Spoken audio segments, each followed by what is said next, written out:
What it do, Dream Team? It's your boy D Neal back with another reaction video, guys. Here we are once again with the great Australian herself, Miss Brienne Worth, talking about the Great Emu War, cooked history. Before we dive in, y'all know I need y'all to subscribe to the channel, ring the notification bell, get a video a thumbs up so it gets suggested. If you guys got a favorite video suggestion, you can subscribe to Patreon or drop it in the comment section.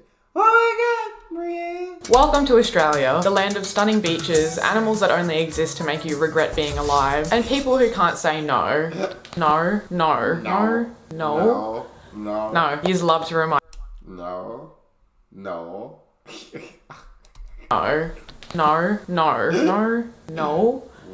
No, you just love to remind me in the comments every single time. It's also home to an army that lost a war against giant birds that can't even fly. Sounds fake, doesn't it? Yeah, wish it was. But how big's an emu, Brienne? About this big? Yeah, pretty big. Bit of size on them. You may think of Australia as a peaceful nation if you ignore all of the genocide, but that's probably just because we couldn't even win a war against a bird, let alone another country. Half the fight's in picking your battles, and we picked the wrong one with these birds. Welcome to Cooked History, a series I decided to start on this channel about like 5 minutes ago. Haven't thought of a better name, feel free to leave suggestions. If you're new here, welcome to my low budget shit show. While I've got you here, if you've got a spare minute, check out my clothing brand Riff Supply Co so I can keep funding videos like this. Get some fuck off socks, grab a tote bag. No one wants to pay 15 cents at Coles for a plastic bag. Grab one of these hats, guaranteed to make you at least 15% more attractive. I don't think legally I can say that, but I did literally get a message from a guy today saying that one of our hats helped him get a girlfriend. And that's all I'll say about that. If you're currently naked and need a t-shirt, a crew neck, a hoodie, whatever it is, as long as it's only those things, riffsupplyco.com, go get amongst it. What we're not gonna do is get a public indecency charge because we're naked in the streets. Not shocking to anyone to hear that Australia... Hey, know that, hey. She said, all I'm saying is one of these hats got a guy, a girlfriend. And I'm not gonna say anything about it, but coincidence? I think not. Gonna do is get a public indecency charge because we're naked in the streets. Not shocking to anyone to hear that Australia is a ridiculous place. No one wears shoes. The first police force in Australia was just made up of the most well-behaved criminals because we were a prison colony for a hot minute. Butter and sprinkles on bread is considered a delicacy, and we've got at least 5 fucking time zones in this country. Why? For the chaos of it all. I don't know, I just work here. But in the running for the top 10 most ridiculous facts about this island is the Great Emu War. One that may even imply that we won, which definitely didn't happen. Honestly, if I was the Australian military, I would just gaslight everyone and deny this ever happened, but that's just me. Each to their own. The absolute gumption that it takes to label this the Great Emu War leads me to believe that an emu named it. It's both literally on our coat of arms, so it would be like Americans wait. The gumption for us to name this the Great Emu War leads me to think that an emu named it. Oh, I feel like I'm gonna love her just telling the history of this war. Emu War leads me to believe that an emu named it. It's both literally on our coat of arms, so it would be like Americans waging war against a bald eagle. So jot that down in your notes as we proceed. But we also eat kangaroos and they are on our coat of arms as well, so nothing is sacred. So let me take you back to 1932. Amelia Earhart had just completed the first non-stop solo flight across the Atlantic Ocean. Wall Street was going tits up and the Great Depression was basically ruining everyone's day. Hitler managed to get German citizenship, which really just worked out swimmingly for the rest of the world for years to follow. Australia was also very busy. We were sick of these fucking birds running around everywhere ruining shit. Introducing the wildlife management device. Introducing the nuisance wildlife military. Fuck. Introducing the nuisance wildlife. I don't know what this fucking thing is called. Y'all can't tell me she's not one of the most entertaining YouTubers you see, bro. She's gotta be one of the most entertaining. Introducing the nuisance wildlife.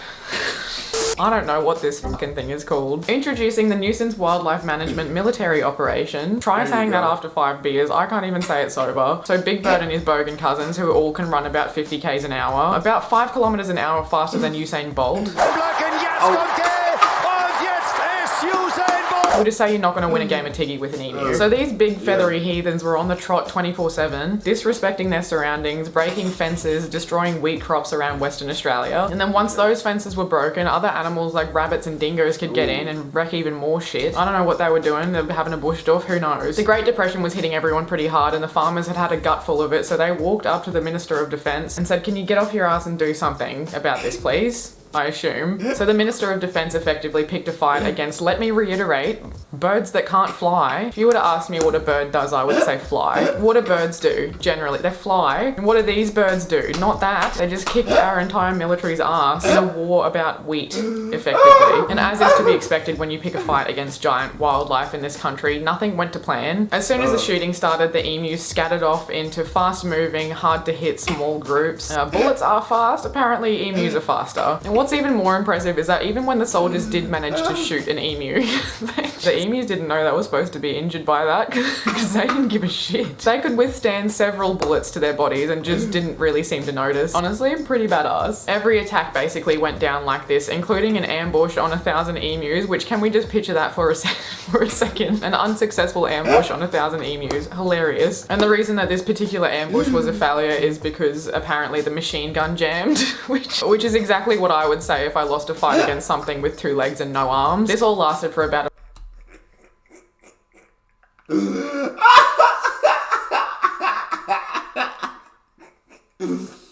They said when the emus got hit by the bullets, they didn't know that they were supposed to be injured. So they just shook it off. And they said the machine gun jammed, which is exactly what I would say if I lost a fight with a bird with 2 legs and no arms, who can't fly, by the way. This is terrible. She needs to do a lot more cooked history, bro. She needs to do a lot more cooked history. Which is exactly what I would say if I lost a fight against something with 2 legs and no arms. This all lasted for about a month, at which point everyone was like, well, fuck this. Understandable. If I try to put something in a power socket and I have to fumble around for more than 2 seconds, I give up.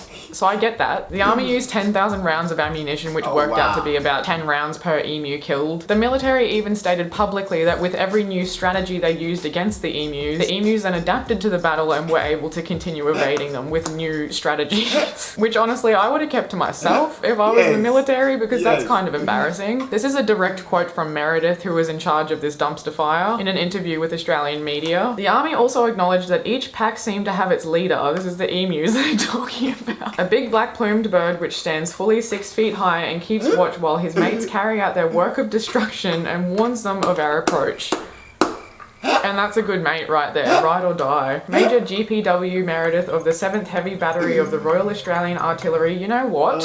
At that point, just give your team a nickname. That's way too long. But these blokes said if we had a military division with the bullet carrying capacity of these birds, it would face any army in the world. They can face machine guns with the invulnerability of tanks, which is...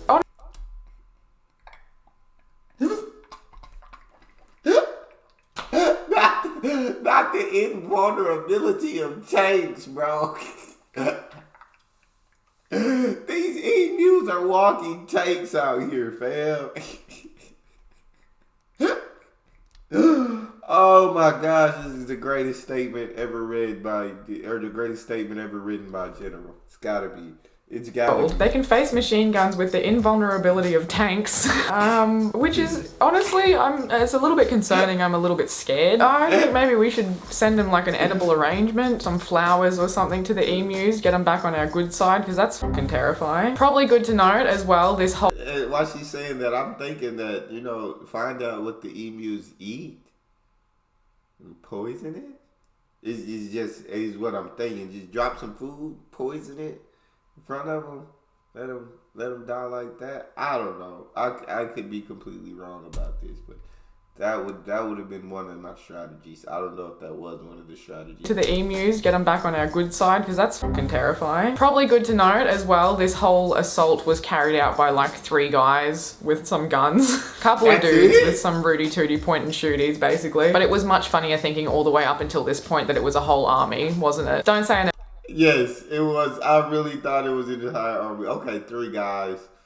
Then it's understandable why the emus won.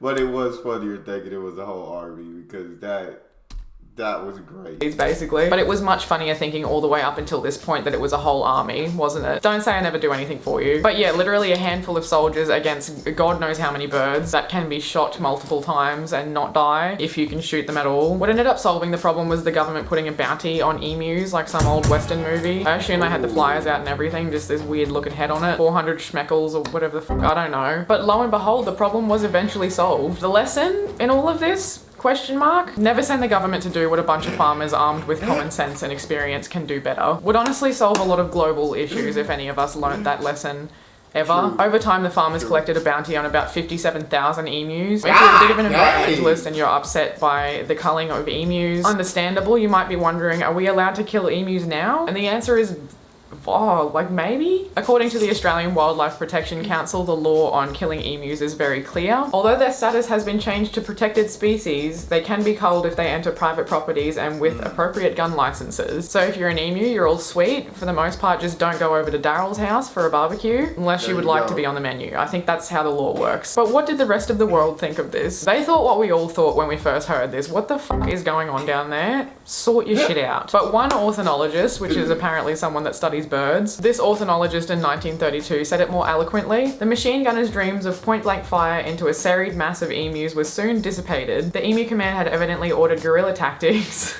And its unwieldy army soon split up into innumerable small units that made use of the military equipment uneconomic. A crestfallen field force therefore withdrew from the combat area after about a month. In conclusion, you gotta give it to the feathery little shits. You really do. They won a war where they were completely unarmed, and no, literally they had no fucking arms either. Let's keep that in mind. And they can't even fly, and they don't have guns, and they still won. Gotta give them that. If you enjoyed this video, give it a like, subscribe, turn the bell on. And if you want to see more of these, leave some topics below that might be of interest to people. There's so much weird history in the world. There's like, this could go on forever. If you would like to support the channel, either check out my clothing brand, or I also have a Patreon. There's multiple different tiers depending on your budget or what you're after. We've got a private Discord where we can all chat with each other. For certain tiers, your name will be listed at the end of every video. There's also bonus content that I don't upload on YouTube. You can get the official low budget shit shirt tee, which you can't buy anywhere. Everyone that's in the inner circle tier or higher, I write out little handwritten notes and send them out to you. If you're in the top tier, I dedicate the whole end of a video to you, depending on what you want. But yeah, it's a cool little community over on Patreon where I want to give you guys something while you're supporting the channel. Have a great day. Don't pick a fight against birds. I don't think it'll end well, and I will see you in a few days with a new video. Oh my gosh. Bro, I love her videos, bro. I'm telling you, she's one of the most entertaining YouTubers. That was one of the best history lessons I've ever seen.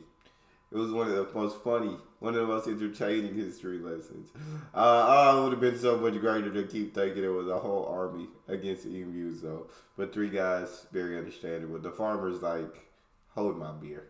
We're finna take care of these emus. But that's all we got. You guys got a favorite video suggestion, you can subscribe to Patreon and drop it in the comment section. Subscribe to the channel, ring notification bell, get a video a thumbs up so it gets suggested. Social media, Patreon, all up top. You don't subscribe to any of it. Put all the links in the description. All you gotta do is hit the link, follow me, talk to me. Love talking to you guys. You guys are the most incredible team on YouTube. It's your boy Neal. Out.